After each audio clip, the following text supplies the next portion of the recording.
Hey everyone, welcome to another episode of TPL. Once I complete this episode, we're about one episode away from the milestone of 800 episodes. A lot to talk about, a lot of craziness going on, and this show is hosted by the man who is born and raised in the 70s, made in the 80s, grew up in the 90s, and making a living in the 2000s. That's right. It's me, Eric Lima. I am your host of the show. TPL stands for the People's Lima. I decided to shorten it up so I can get room for the, writing down the titles on my videos. So that's another reason why I changed the name. Probably the biggest excuse, but I figured TPL, it's like TRL, totally question mark, but I'm not endorsed by MTV or anything like that. It's just a one-man show about a vlog show about me, about my personality, things that I like, and just share. I want to share my personality and life with the world, so to speak, and not to get too intimate or too private, but just just the general things, pop culture, what the heck is going on, what's up, down, and all around town. That's right. That's right. I'm in the house. It's Eric Lima. What's going on? It's a beautiful day outside. It's a beautiful day, but it's very hot. Very, very hot. If you're wearing pants, change into shorts, man. I'm finally wearing jean shorts after waiting all this time, waiting all winter and spring just to wear freaking shorts, man. Summer's coming earlier than expected. We are in the middle of May, by the way. And tomorrow's May 19th. Kane, don't kill me. You know what I'm saying? So it's payday too. So if you're going to wake up tomorrow morning, be on the lookout for Kane. No, he's probably too busy trying to run. Too busy to run for mayor of Knoxville, Tennessee. That's what I'm hearing. So speaking of Kane, we're going to talk about the WWE. We have two big events coming up this weekend. Already, it's been that fast. And I'll tell you one thing, it's a little crazy. NXT Takeover Chicago. I have here on my trusty TPL board, yep, right, the events of the WWE. Backlash this coming Sunday. This coming Saturday is Takeover Orlando. Can't wait to see it. And let's talk about this. And forget my handwriting; it's a little small. I'm trying to get everything down out of the way because, like I said, the next episode is episode 800. So be on the lookout for that. NXT Takeover Chicago. Check this out. The NXT title on the line as the glorious one, Bobby Roode, will defend the gold against Hideo Itami. Yeah. Try that again. All right. NXT Takeover Chicago. The card is set. It's like this for NXT Takeover Chicago. There are 5 matches on the card. The NXT Championship is on the line as the glorious Bobby Roode will defend the gold against Hideo Itami. I pick Itami to win because it's about time, because this guy has gone through too many injuries, up and down, since signing up with NXT, and think Itami deserves to be NXT champion. Bobby Roode is probably a good champion, but I think Hideo Itami deserves to become champion. The NXT Tag Team Championship is on the line in a ladder match as the Authors of Pain, managed by the Hall of Fame manager, Precious Paul Ellering, will defend that gold against DIY, the team of Johnny Gargano and Tommaso Ciampa.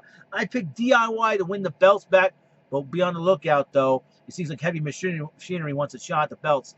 But if Authors of Pain do retain the titles, I'd love to see Heavy Machinery and the Authors of Pain go at it. The ring better be enforced for that one. All right. Also, the NXT Women's Championship will be on the line in a triple threat match as the Japanese Joshi Juggernaut, as Mauro Ranallo called her, the Empress of Tomorrow, Asuka, will defend the gold against 2 of the wildest women in NXT history, in my opinion, Ruby Riott and Nikki Cross of Sanity. Now, Asuka's been acting a little, I put it bluntly, I like a little bit of an arrogant Empress of Tomorrow. But that could cost her in the end, because I see Nikki Cross taking the belt, and Nikki Cross probably totally nuts. Sanity will probably get involved, probably taking out Asuka and Ruby Riott, and possibly giving Nikki Cross the Women's Championship. That's why I picked Nikki Cross to win, even though I want to see Asuka retain the title, because everybody likes Asuka, but Nikki Cross is picked to win the belt. All right, and for the first time, the United Kingdom Championship is on the line. Young Tyler Bate will defend that gold against the bruiserweight Pete Dunne.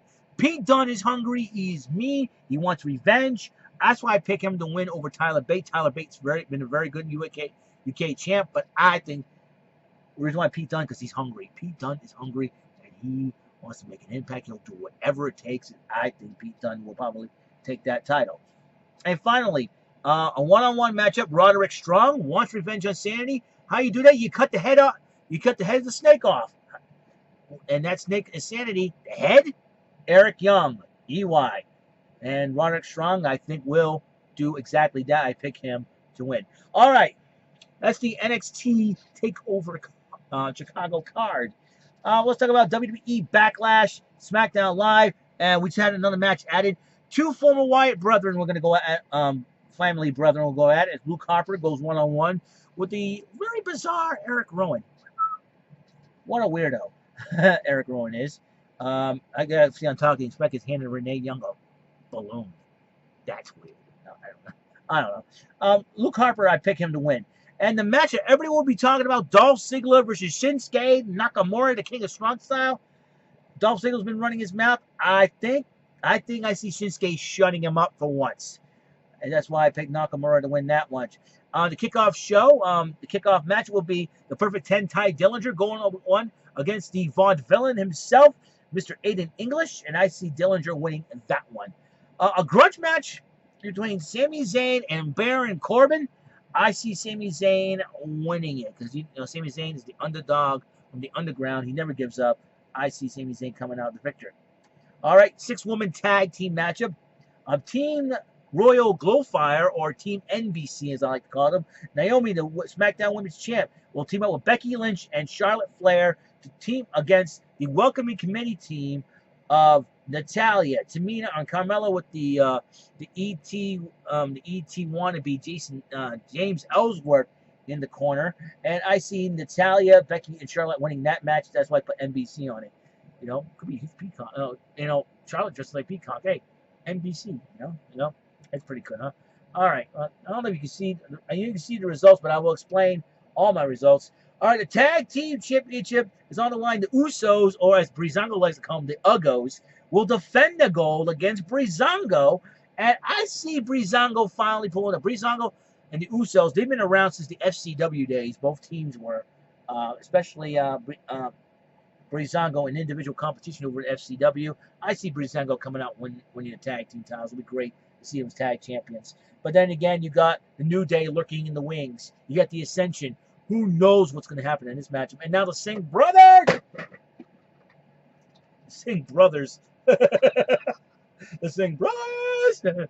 I'm really singing. And the Singh Brothers now added in the tag team division would be very interesting. Speaking of Singh Brothers, as Randy Orton, let me get to that match. I forgot the United States heavyweight title on the line.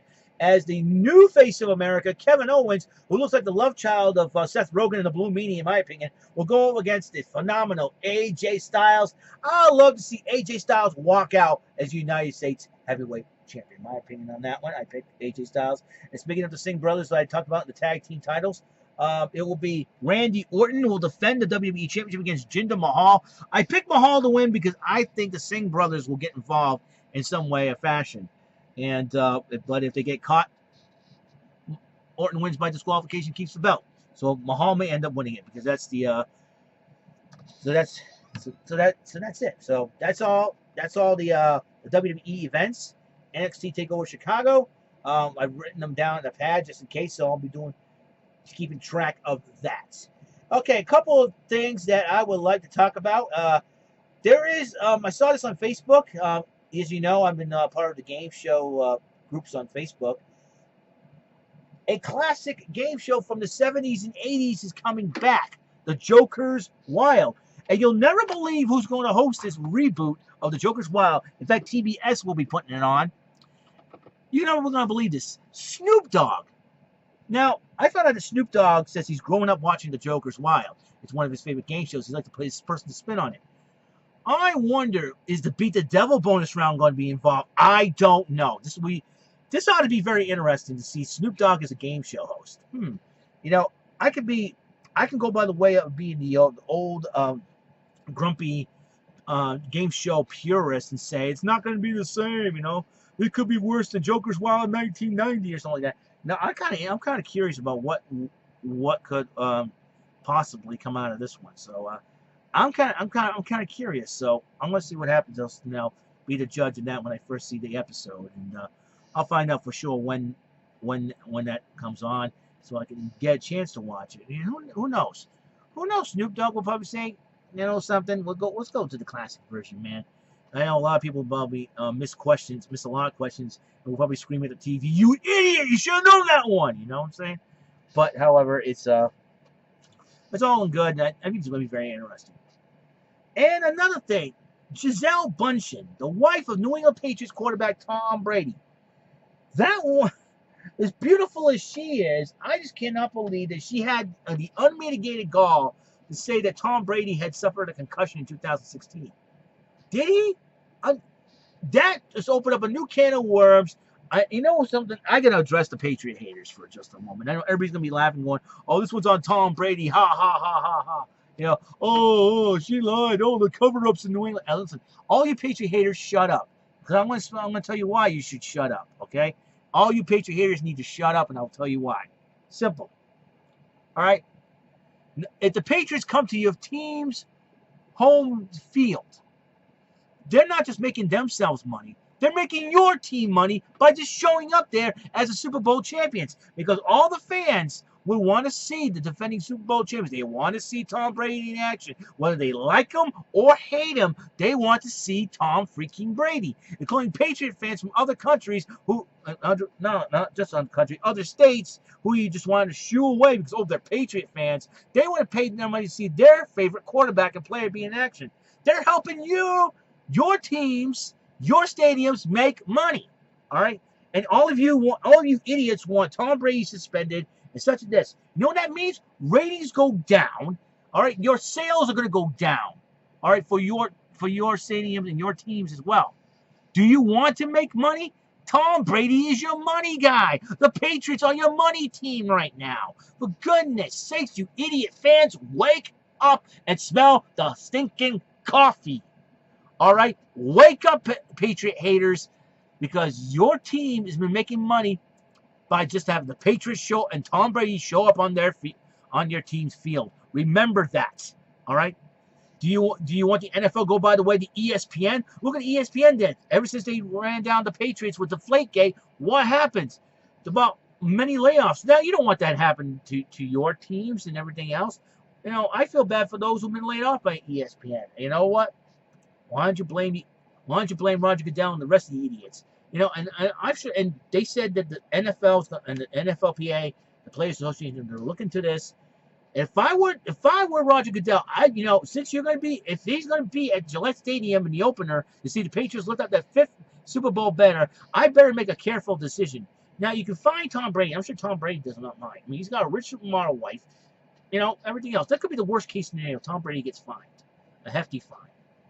I'm sure Tom Brady would be like, "Here's your check. Here you go, Roger. Pay to charity."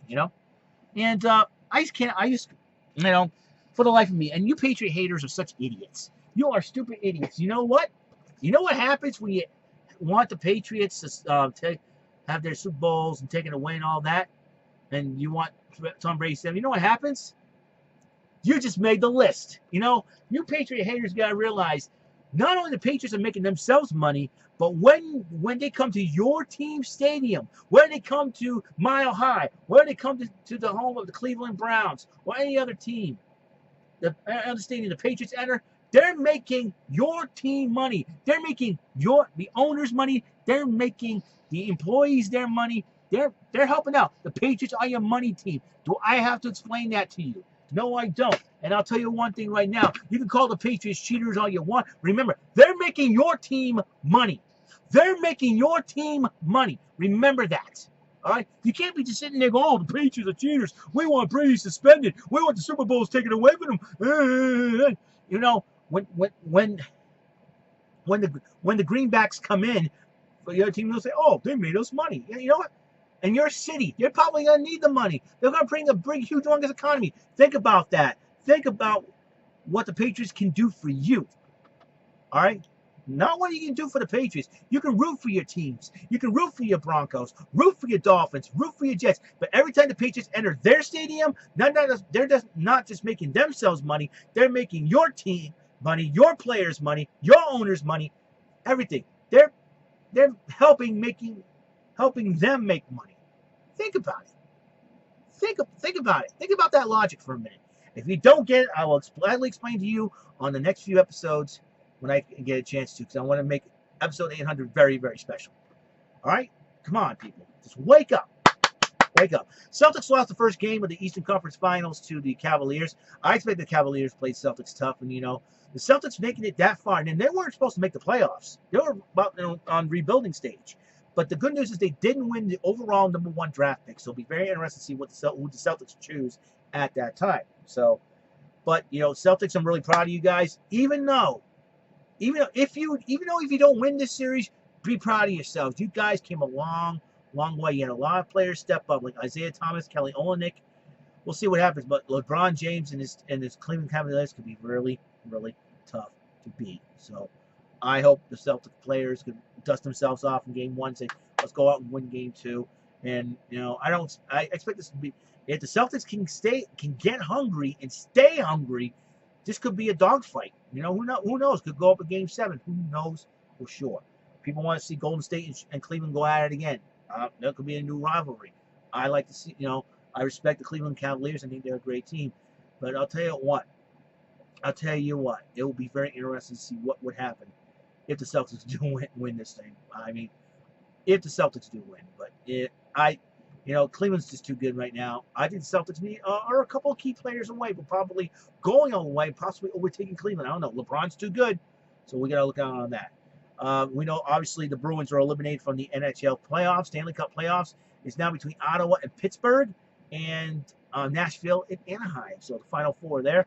My prediction will be out of those two conference finals, probably Nashville and Ottawa, with Nashville taking the Stanley Cup in 7. So I think there'll be a dogfight between them. Like, Pittsburgh is pretty good with Sidney Crosby, so we'll see what happens. I'm not a big hockey or basketball fan, but I think I'll let you know what's going on there. So, so that is all the time we have on the show. All right, episode 799 is complete. My name is Eric Lima. Remember, use your heads, don't do stupid things. Please love and respect one another. Coolness is the essence of a happy person. And if you're having a very, very bad day, just grab a pad, grab a pen, and tell that bad day they just made the list. All right? Next episode is 800. It's a milestone episode. I can't wait to talk about, to share my feelings on 800 episodes of TPL.